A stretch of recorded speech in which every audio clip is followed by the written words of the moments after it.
আচ্ছা, প্রশ্নপত্র ফাঁস করে আপনি যে টাকা পয়সা কামিয়েছেন সেগুলো দিয়ে আপনি কি করেছেন? আমি প্রশ্নপত্র ফাঁস করিয়ে যে টাকা কামাইছি সেটা আমি আল্লাহর রাস্তায় দান করছি। আর আপনি এই যে লোক দেখানো ইবাদত করেন, লোক দেখানো ইবাদত করা কি জায়েজ? না, এটা জাহেজ না। তাহলে আপনি কেন লোক দেখানো ইবাদত করেছেন? না, আমি লোক দেখাইছি কিন্তু ইবাদত করি নাই। মানে বুঝলাম না। মানে আমি নামাজেই বিলে হাত বাঁধছি, ছবি তুলছে, আচ্ছা দিয়ে দিছি। আচ্ছা, আপনি যে অবৈধ পথে ইনকাম করছেন, আপনার সন্তানের কি কখনো মানুষের মতো মানুষ হতে পারবে?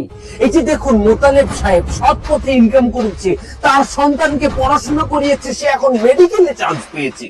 ওই পশ্চিম কান্দার মতলেব ওনার পোয়া হ্যাঁ। আমার দায়িত্বে প্রশ্ন নেছে। কি? খাইয়া গে